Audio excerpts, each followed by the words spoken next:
Ladies and gentlemen, welcome to IndieTention. For tonight, we're checking out a game called Livber, Smoke and Mirrors. Start off with the settings menu. Background movement, ooh, let's keep that on. I brought down the music a little bit, as you can hear from the intro. Like a few seconds of the intro, it's just quite loud. So I decided not to talk and just immediately bring it down. Before I start beginning to talk, it'll be clash of noises, and we don't want that. Let me see. A little bit more.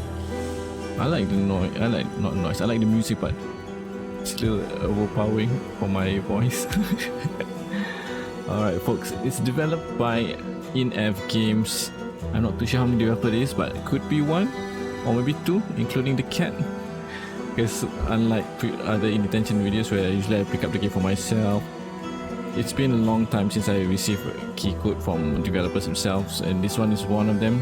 One of the very few, might be the only one for this year. So I'm very grateful for that and decided to check it out. Let's give it a try, fair shake. Whether it's good or not, we'll see, but at least I should be taking a look at it since the developer took time to contact me to see whether I'm interested in covering the game. And this game came out onto Steam on 29 October 2025, so a little bit less than 2 weeks as of recording on 9 November 2025. Content Steam store page reads: a short psychological horror interactive story. 5 years after vanishing without a trace, the woman you once called your lover writes from beyond the silence. I will give birth to our creation. In 3x descend into a fractured mindscape where obsession, memory, and myth intertwine. 5 years after vanishing, I said I'm gonna give birth to our creation. How long was she pregnant, man? Anywho, alright, it's a visual novel, psychological horror text with multiple endings. That's actually neat. Settings menu. Everything else I can leave except for the music a little bit.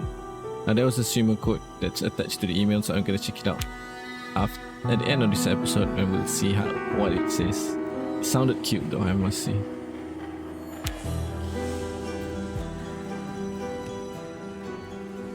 I see her in my dreams, her in that house on the edge of a cliff. Everything changed after reading that letter. The one bearing her name, my own love, Lilith. 5 years ago on the dark night, they took her from that house, executed her for black alchemy. I was the one who turned her in. But now she's calling me back to the house, wants to bury her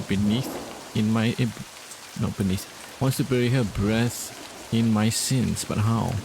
That's what I have to find out. Holy hell, that's heavy actually. We turned her in for we turned her in for black alchemy. She got executed, but now we got a letter from her. I wouldn't even continue on with that, man, but curiosity got better of us.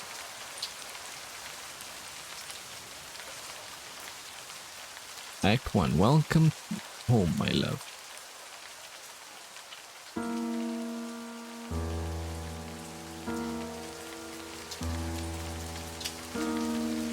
Far past the Hook Haven, which is woven by the grounded ships of Livber. Oh, I like that. There's a tooltip there. Livber, a coastal nation in the northwest of Gaia, governed not by a central authority but by a 5-member council known as the Court of Trade. It is highly advanced in seafaring.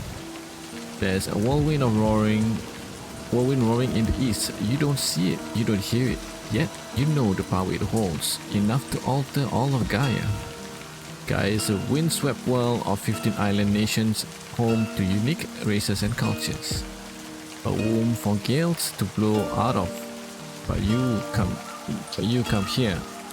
You wait, standing in the heart of twilight silently, eyes shut. 5 years later, once again, you stand at the doors to this house, a letter clutched in your hand. Do I even have another choice? Yes, we do. What am I waiting for? Let's read the letter. Raindrops falls on the papers, landing with soft petals. You grip the letter tightly with both hands, keeping it from being blown away by the wind. The silvery moonlight, trapped between the clouds, shimmers across the ink spilled from a woman's hand. You read the lines again and again and again. My love, if you're reading these lines, it means there's still something inside your heart that belongs to me. As I've always told you, death is far too ordinary a thing to keep us apart. I will give birth to our creation, in our home, beneath the place we once shared. You must be with me, inside me, because our creation cannot be left undone. Turn back, pass through the darkness, complete us. We were always meant to be one, and we still can be, my love. As long as you have the courage, as long as you do not fear, I am waiting for you in the never all. Oh, that's freaky as hell, man.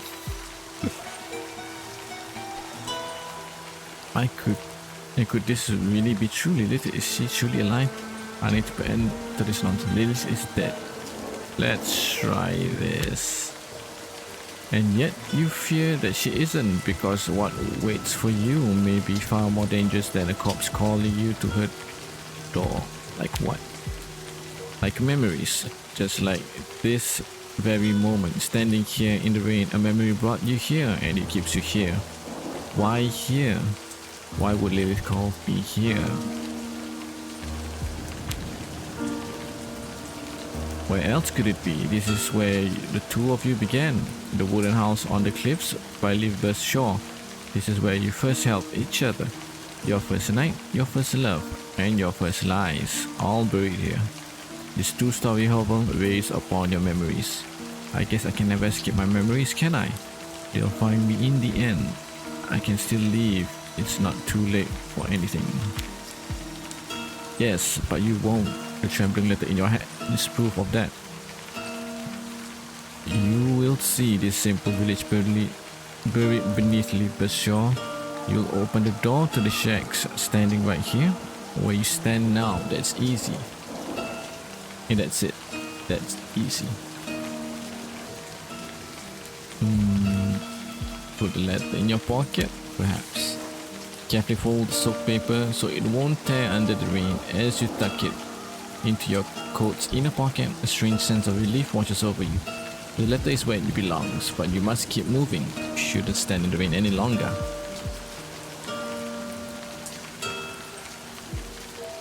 Does it matter? Oh, I like that. It shows the letter here. Oh, that's neat as hell. Meow. Yell, hey, I know you. I think you're cute actually. Yell, our winged cutie. Anyways, I think that's how it says. From the sky nation of Aetheros, drifting down from its floating isles. I never found out how Lilith came to find her. Meow. Oh, buddy, I'm sorry to abandon you. Just as your hand reaches the door, you hear Yell's voice from beyond the threshold. The wing, ooh, back to not cutie, I guess, because it has a mini. It has a tool tip, text tip. I don't know what it's called to it. But born from the third clash between light and dark within the cosmic never all. These tainted life forms range from feral beasts to those capable of forming packs with whole humans and living in guilds among their own kind. A domesticated bacterium believed to hail from the Sky Nation due to its non-functional wings. Wing back to cutie. I can't help but saying it's cutie. Who never truly leaves you and never truly belonged to you. Her white fur glows as if soaked in light, not rain. She spread the wings and lips swiftly towards you, landing at your feet. She shakes the droplets from her coat. Then she sits back on her hind legs, head tilted, amber eyes watching you with curiosity. Meow, mew. Do you know what's waiting for me in there, my friend? I lean down and pet. Oh, buddy. You pet the Yell. Yes, the CEO approved that. Yell gently brushes her head against your feet. She then stops before the door. She looks up at it with soft stroke. She traces the door frame with her paw. She then turns her amber eyes to you. Well then, take a deep breath and reach for the door. I hope you still be here when I return, my friend. Oh, let's wish that. So she doesn't end. She's not inside their house. But she's waiting for us outside. Oh, I wish you can bring her in. We need some comfort, you know. The wind falls silent for a moment. You hear the waves of the sea easing in the distance.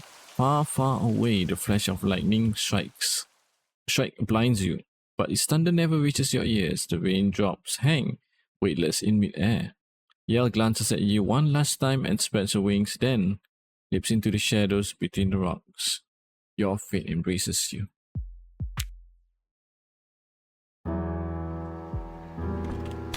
Door creaks open, but even you don't know what it is you hope to see, do you? Your guilt has chased you all the way here, and at last your sins have caught you. I'm ready to face my path. No, you wish you were. As you crack the door open, the air brushing against your face is stale and musty. The sweetness of tall leaf flowers mixes with the scent of something burnt. It pulls you back to that festival day, the moment you first met Lilith, and then a white-colored plant resembling a forget-me-not flower. You see her standing beneath the dim light, like she's been torn from the heart of this house. You lose your breath, a chill crawls up your spine, and you freeze. It takes you a moment to realize your knees are trembling, whether from fear or excitement, you can't tell. A whisper slips from your lips. Lilith. She doesn't see you. Bent slightly for the table, trying to light the candle just as you remember her. Lilith, the ghost of your past, your greatest lie and sin. What did we lie to her, man?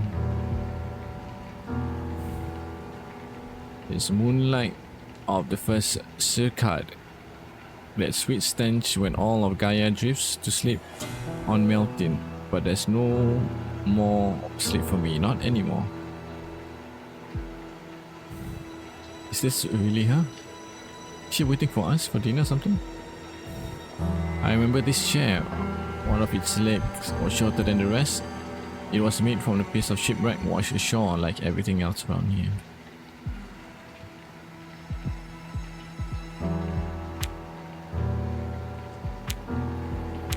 How do I bring it back? Oh, that's a little silly of me.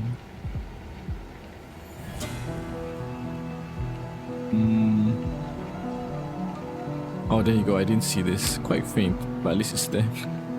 And not me just clicking endlessly at the same spot. Is this really Lilith? Let's ask that. You stare stunned at the woman who stands before you. She should be dead. Her hair no longer shines like it did on that festival night. Reddish brown strands fall over her shoulder like wet springs. The skin is sallow, a ghost-like paleness, and her eyes, the moment she turns her head and you meet them, another hollow question slips from your lips. How? It's all about the inevitability of death. Festival night, a warm breeze carries the city's aroma far away. You two slip away from the crowded streets. The early black's crimson glow wraps Lily's hair like a fiery halo. The noise of celebration fades behind you. Right there, you hand Lilith a bouquet of white dahlia flowers. She looks deep into your eyes. She smiles, tossing her hair back, and she asks the same question. White dahlia flowers? How did you find these? There's nothing I couldn't find for you. They overflowed from my love for you. Let's pick this one. A beautiful lie. Oh man, I don't want to lie. Told so well, even you believed it yourself. My love. She looks at you, as if about to say something. A pained smile touches her lips, and silence hangs between you. You finally come. 5 years later, how could you write this letter? Your life, how can this be? Let's read it. I don't know why we were gonna get upset. We don't want to turn it in. I assumed you had read the letter, my love. Death is far too ordinary a thing to separate us. When you left me that night, I left the boundaries of my body. Isn't that what we always thought in the end? I wasn't the one leaving you, Lilith. You wanted this. Did she? Why did you call me here? To see you again, my love. We cannot live apart. We are two halves of one whole. And tonight we will finish what was left unfinished. The night you abandoned me to my death. Come, sit. As candle flame flickers, you think you see a brief shadow of hatred flash across Lilith's face, as if beneath the skin, another face is waiting. No, I won't sit before you give me an answer. Is it really you? Oh my god, she looks so scary.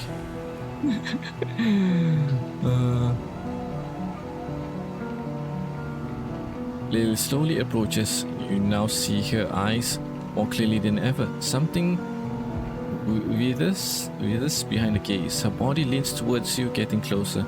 You feel the sweet aroma rising from her skin, her warm breath brushing against you. My love, do you truly not recognize me? This is just a game, all of this. This has to be an illusion. An illusion? A smile spreads across her face. If only it were, my love, then perhaps I'd wake up in the night you left me. But here you are. So shall we eat? Sit in the chair. Okay, this is a more terrifying look.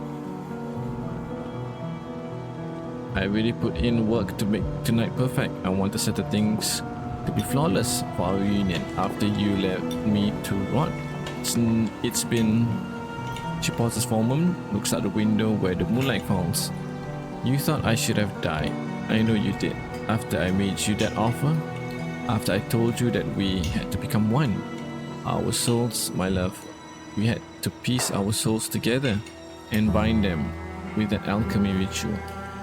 You expect me to pay the price for your madness, Lilith? I said no because you had decided to destroy me. I had to make a choice. Maybe I should have said yes to you that night. Perhaps everything was already fractured and I was just ignoring it. Oh, let's take this one. Hand holding the fork freeze in mid-air for a second. As the silence stretches, Lilith's breath deepens. My madness, I offered you my love, only love, a love so deep that even death couldn't end it. But you were afraid. Afraid to be with me beyond never all.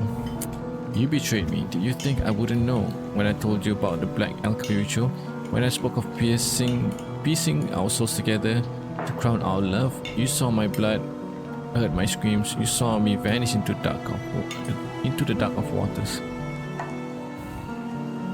Infinite cosmic void that existed before the birth of the universe, from which the forces of light and dark emerge. She turns her face towards you and it darkens with hatred, with rage, with something darker, something even I cannot name. Her skin ripples as if 100 tiny things move beneath it. You can't tell if it's real or it's just a candle's flickering light playing tricks on you. Then, just as quickly as it came, the moment passes. Lilith slowly leans back. Love means something different to you. You don't love me. You want to own me. No, you didn't know. You didn't even know what you wanted.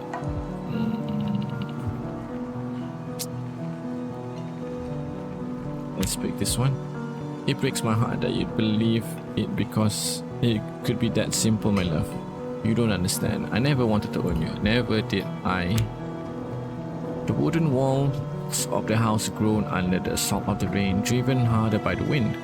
The sea crashes against the cliffs that pulls back into itself with a hiss of white foam. Darkness spreads ever outward beyond the horizon. For a fleeting moment, you wish you were out there on the deck of a ship bound for somewhere you cannot see. Too little, too late. Your madness will break both of us, Lilith. It already has, my love. Just like those paintings you love so much. It's not my madness. Oh no, it's your cowardice. Nothing more than a diseased reflection of faded memories in your mind. Like this place, like me, like you. Oh, she's angry, that's for sure. I think we're gonna have a bad ending here. one way or another, we're gonna get something bad towards us. Go on, eat. Of meat. A sacred animal in Chaldea, known to live in herds. They have long manes and specialized pincers used for communication. Strongly driven by a sense of belonging, they bond only with certain humans. When threatened, they can secrete toxic chemical. I cooked it just like the way you like it. It wasn't easy, but it melts slowly on the tongue. When the fat coats the roof of your mouth and slips beneath your tongue, you'll taste the herbs. Giggles. Oh my, I don't want to eat this.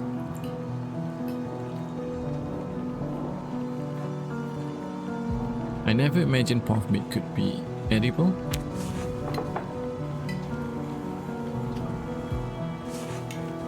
After the festival where we first met, in that first night when you told me you loved me, we saw a pork.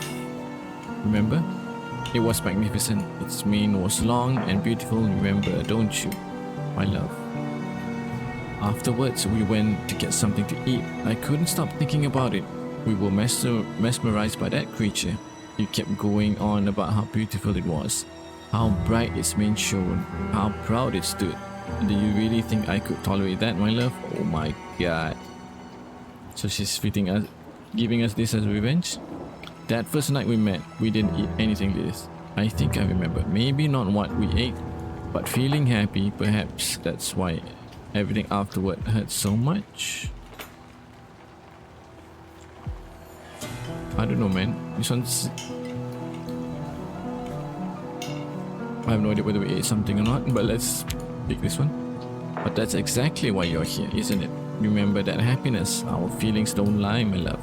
Yes, you're afraid anyone facing such a truth would be, but now there's a new path for the two of us. Does it mean you've forgotten everything we've been through? No, my love, how could I ever forget? Slowly she reaches towards your hand from the other end of the table. An unsettling smile spreads across her face. That first moment I felt you, your eyes sparkling as you looked at me. That thrill when you said we completed each other. I can't forget what we've lived through. I can't forgive either. The woman before you lifts her fork. A crimson drop drips from the pot meat onto the porcelain plate. Right then, the skin on her hand stretches taut, tearing open to reveal the festering flesh beneath. A flap of skin, like a dead leaf, dangles lifelessly, revealing rotting, pus-filled tissue underneath, yet your lover seems unaware.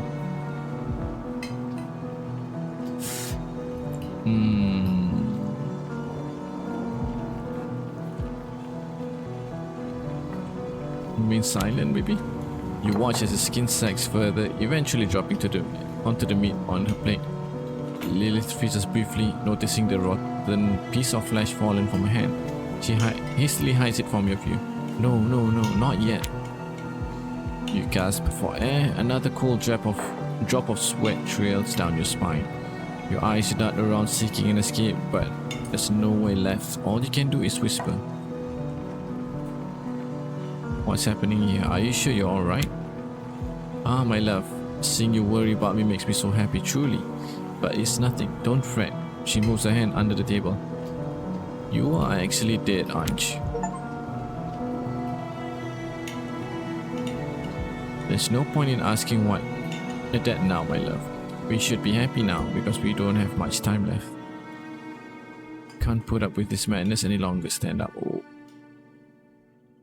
Part of me wants to do that, but I don't want to die so soon. Let's do that. Did you not eat the meat Lilith prepared for your achievement? Do you think you can defy fate? From the beginning, we were destined to be one. Neither you nor anyone can stop this. Never, never, never. Head for the door. Oh, I think our head's gonna land on the door after she stabs us. Standing up, your head spins. You steady yourself and move toward the door. Behind you, Lilith gasps. Just as your trembling hands reach the door, Lilith blocks your path. With eyes wide with madness, mouth agape, she clutches the knife she'd used to cut the meat and instinctively tensed up. Lilith, don't be ridiculous. Get out of my way. You've completely lost your mind. Listen to me, you don't have to do this. You can't leave, not before you finish. You must first rip me from your heart. Can you do that, or must I do it for you? I wish I could have saved you from this pain, Lilith. You know I can't do that, not for you, not for me. Rain pounding against the windows intensifies. Lightning briefly illuminates the paintings, fresh and glistening as if just painted. Your eyes drift towards the moth meat. It subtly moves on the bloodied plate. I won't let you out of here, not yet, not until I've said all I need to say. Look, I'm only here because I want to understand you. Whatever you wrote about the letter, I came to talk. You're kidding, right? We've talked, my love. You already understand. Everything's out in the open now. No more secrets, no more shadows, no more masks. There's only acceptance. You're mine, you belong to me. Hey, I thought she said we don't belong to her, rather than that. And I'll tear out the part of you that refuses to accept it. I'll take the very essence from inside your heart for you, my love, for us. On her maddened face, there's a terrifying grin mingled with dread. Her veins bulge on her forehead. The whites of her eyes widened. The whites of her widened eyes are bloodshot. Her grip tightens on the knife until her knuckles whiten. Steps towards you. Let's try to fight that off, if we can. Lilith's crazed eyes bulge as if ready to burst from the sockets. Beneath her ragged clothes, the chest heaves violently with each breath. Then suddenly, her skin splits apart like parched earth around an ever-blowing whirlwind on a distant island nation. Her cheeks, mouth and hair, your last shred of rational thought screams at you. Run. Your feet recoil in an archaic reflex. You stumble over one of the books scattered on the floor, crashing down. For a brief moment. The yellowed pages spill out across the grounds from a fallen book. You catch glimpses of your own drawings, a dining table, a woman clutching a knife, but there's no time to focus. Struggling to your knees, you crawl deeper into the house. That's when you remember there's a passage leading from the basement to the cellar door outside. The cellar, I must get down and get to the cellar. Another exit, a window, a back door. Shit, there must be something. Oh, is the cellar safe though, or are we gonna get trapped there? The cellar. There's nothing left to separate us, my love. From the darkness of the corridor, Lilith's voice emerges scarcely, taking shape in her throat. It carries out strangeness of an extra-Gaian creature that seems to have only just learned how to speak. You sprint, finally reaches the shutter door. A wind winds.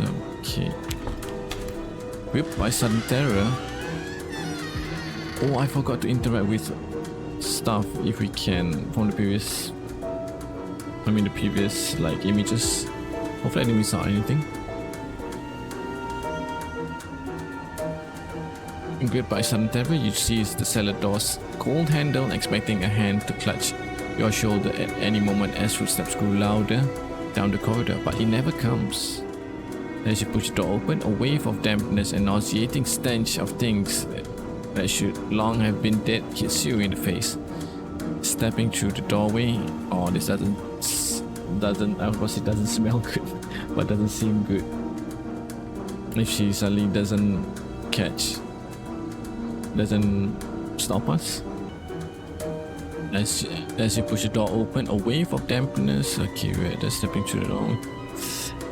Stepping through the doorway, you slam it shut. As you bolt the door behind you, an abysmal silence and darkness wraps around you. Close your eyes and take a deep breath. Oh, I forgot to interact with the door. Oh my god. Odi et intelligo quare id faciam fortasse requiris nescio sed fieri sentio et betus sum.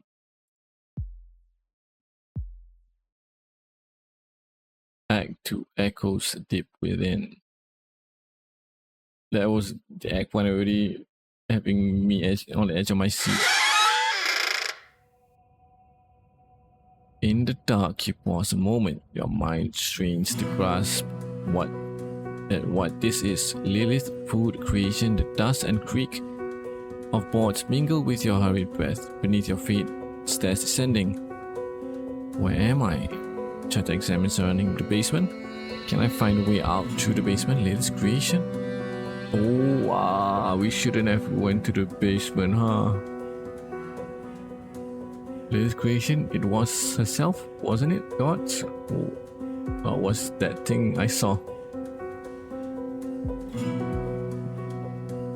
Oh man, like she's luring us to the basement. When the basement door closed, you felt yourself pulled into the void. Now, beneath your feet, wooden steps leading down.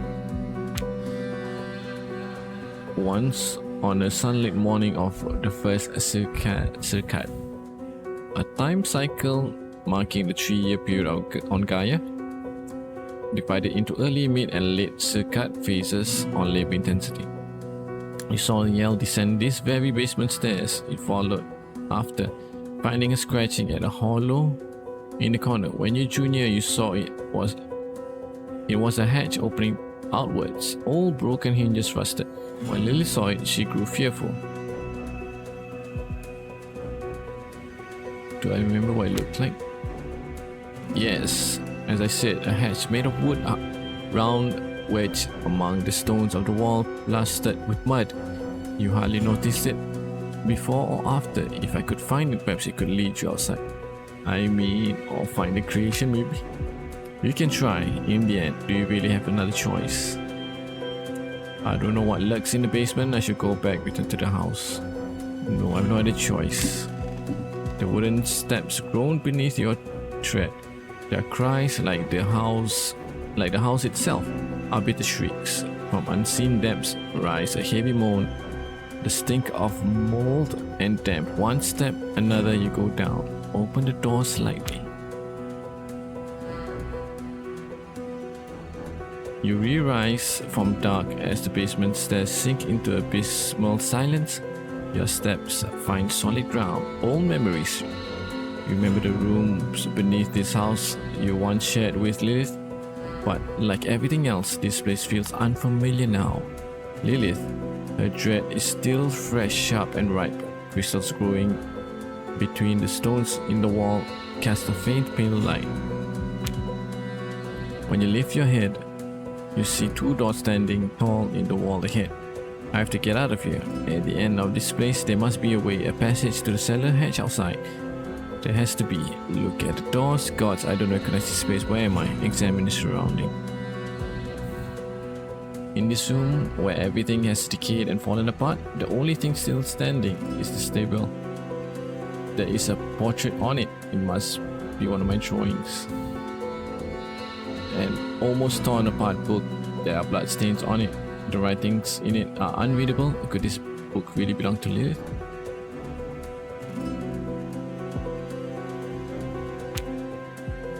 As your eyes adjust to the crystal's pale glow, you survey the chamber. The stone wall stripped with dampness cloaked in moss. When you listen closely, you hear the crash of waves hammering on the cliffside beyond. Knowing a world still awaits outside grants you fleeting comfort. On the wall to your right, 2 circles are carved. Harsh lines slash between them, refusing union, drawn with hateful strokes. Before the wall, where the crystal is embedded, a rotting wooden table leans into decay. On it rests a broken frame coated in dust. On the floor, a melted candle and a bloodstained shredded journal. Get the candle and the journal, or look at the... Let's read the journal. Step among the scattered parchments and torn books, reaching for the journal fragment beside the candle. It crumbles in your grasp. You open it carefully. The blood script is unmistakable. Lilith's hand, most of it unreadable, but in the final pages you can make sense of some hastily scrawled words. I'm shaping her. She will be complete at last. Is there any other way? No. He will be perfect. will be complete. Together, we'll be complete with him. Lilith, what other twisted lunacies did you carve into these pages? Keep examining the notebook. Is this what you call creation? I can't take any longer. Let's read the notebook. Words are not enough. I need something deeper, more physical here. In the basement of the house we once shared, I've hidden something of his. While he wanders around the house, he suffers his greatest regret. In its deepest place, should I tell him that she is not dead? Who is she referring to? Herself or? The journal has been scratched, gouged, bloodied, and though Lilith needed to make her devotion visible, no matter how you try, there is little more to glean from the crumbling pages. You let the journal fall, the air grows heavier, your ears begin to ring. What else are you hiding in this room, Lilith? Approach the frame on the table.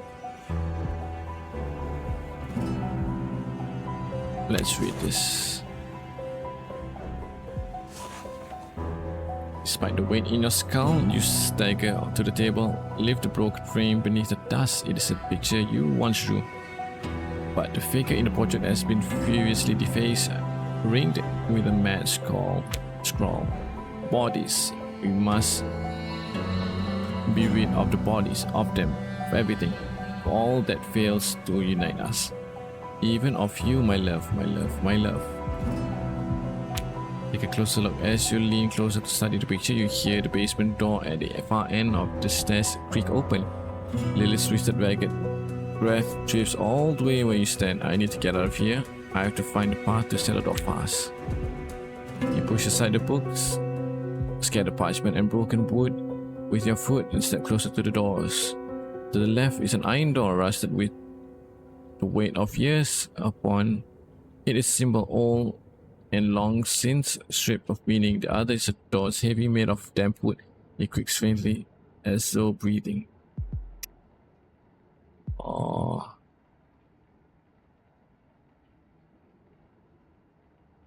I have no idea, man. Part of me thinks not wooden, not the metal door, but I have to find out what's behind the metal door.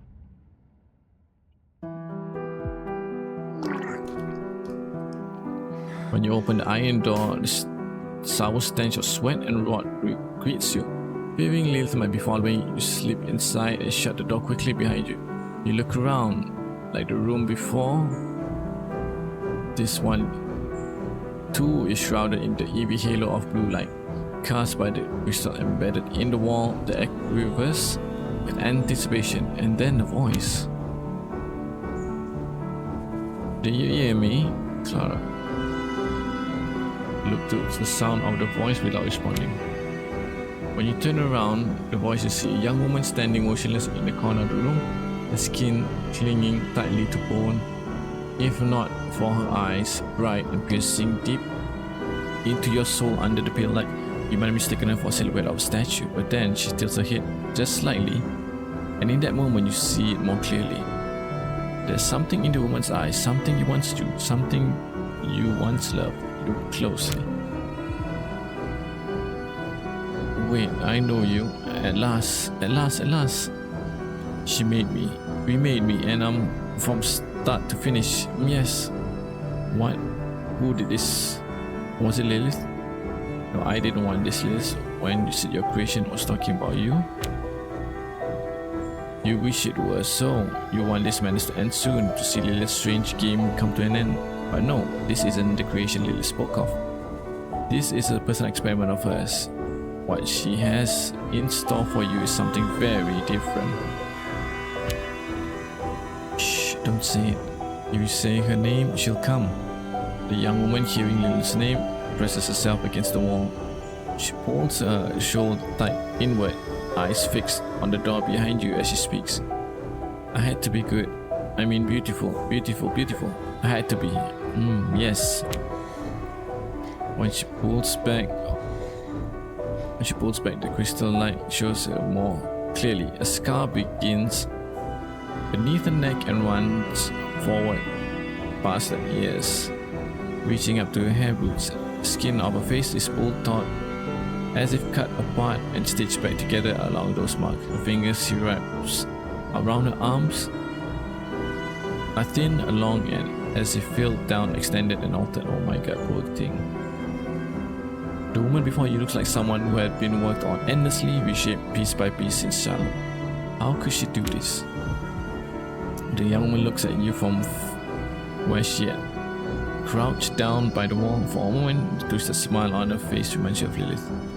For you, to create you, and of course, to love you. Lilith, I loved you for who you were. And are you her? Did Lilith steal your body and soul? I've always still been yours, love. The young woman collapses onto her knees as if she'd used every ounce of her last ounce of her strength. Breathless, she turns her gaze to you. Was I good? Oh my god, poor thing. The clothes are torn and covered with stains. She has never taken them off. They seem far too small for her. Let's tell her she's been good. I've been good, yes. She said that stood here. If you are good enough, he'll love you too. She said, you'll love me, won't you? She tilts her head and looks at you. The sharp point on the chin casts an unsettling shadow in the darkness.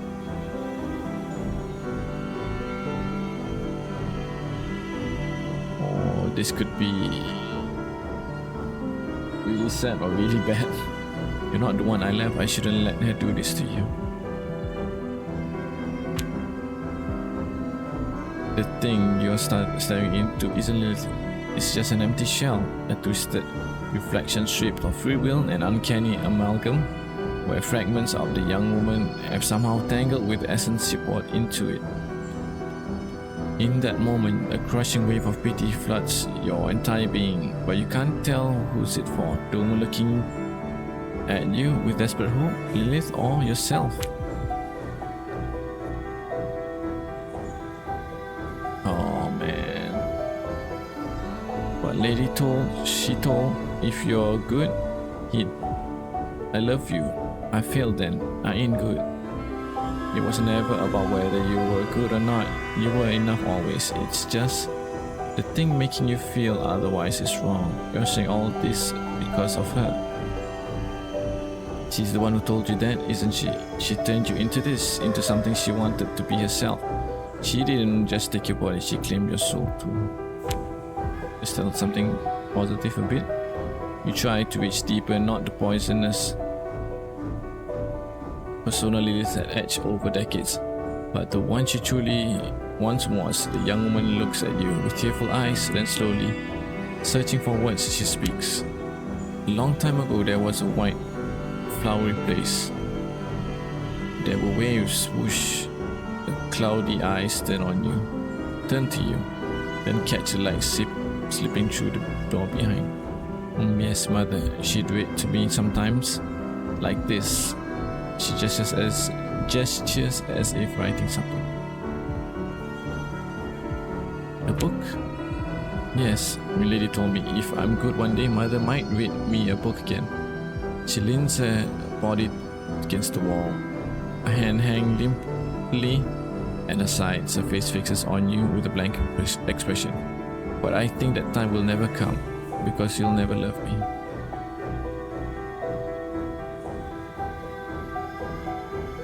That's enough. I need to get you out of here. Do you want the monster? The human side says this one, but my realistic side says this one. We have to save her.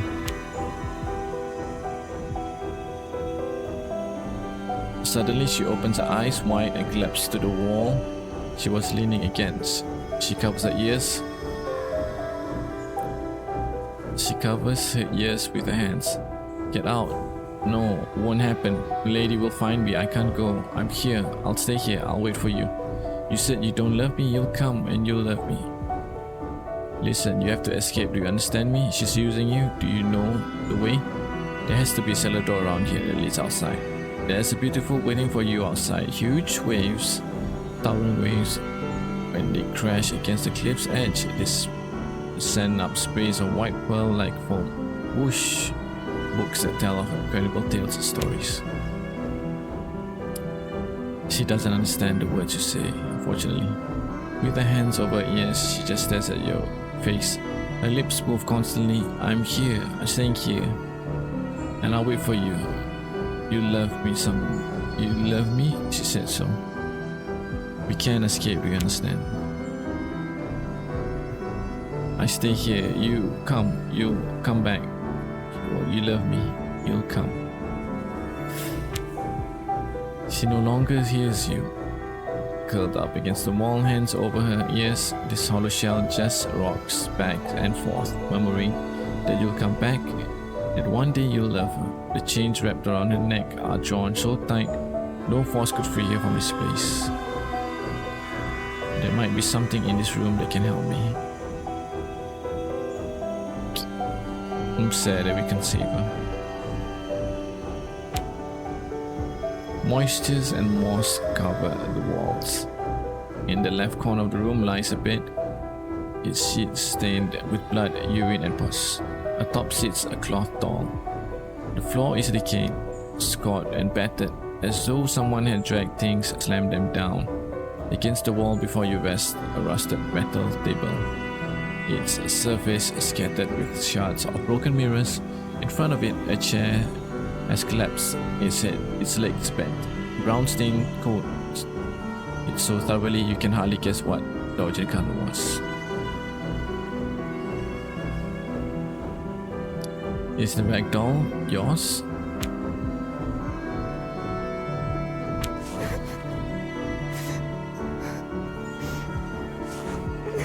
The doll is in shambles, stained with black blotches, its eyes long since gouged out. One arm dangles loose, its fabric looks like it's been torn open and stitched back again and again. In different places, the padding that once gave its head shape has been entirely removed. Patches of mismatched cloth are sewn haphazardly across its body. Lying lifeless on the bed, the rag doll is a reflection, crude replica of the woman murmuring to herself by the wall.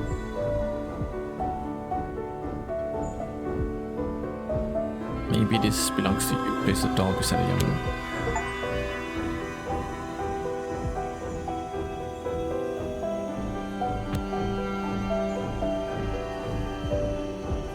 Her eyes turn to you for a brief moment and her trembling hands take the doll. Her murmuring stops. You can feel she wants to thank you, but it seems like you forgot how to say the words a long time ago. Smile and nod. You turn your gaze back to the room. Under the crystal's glow, the metal table shimmers faintly. On the far wall, two doors catches your eye, like the moss-covered walls around them. They are tinged with an unsettling shade of green. There might be something interesting on the table. Let's do that. We can use a glass. As you move closer, you realize the glimmer you saw did not come from the table, but from the mirror shards scattered across it. The shard's rightful place is a frame hanger on the wall. The blue light your gaze turns to the frame, whose edges are carved with meticulous care, almost as if ready to move. Its glass had once been held together by its burst outward from the center, as though someone inside had tried to break free.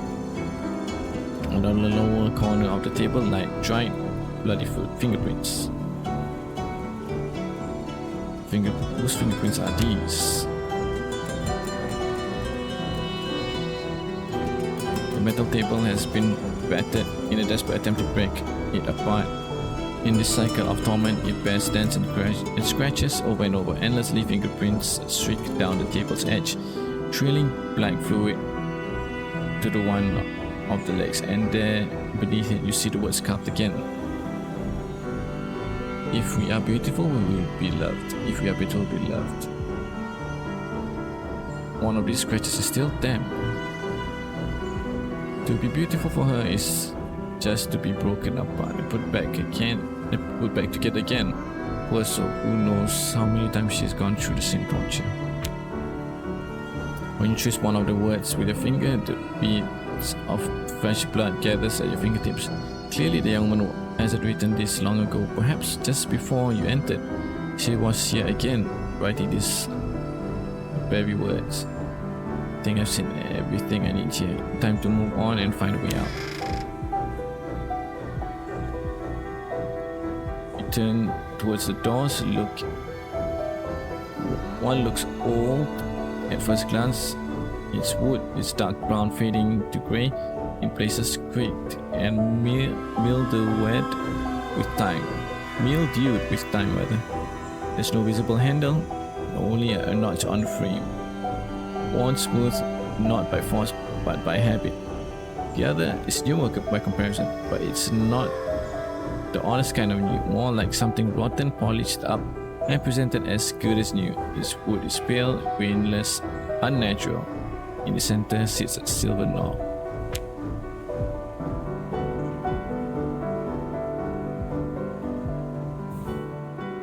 How fake it feels, so painfully ordinary that I must look again just to remember what it's like. Anything forgotten by time in the darkness of the basement, molded, ancient and abandoned.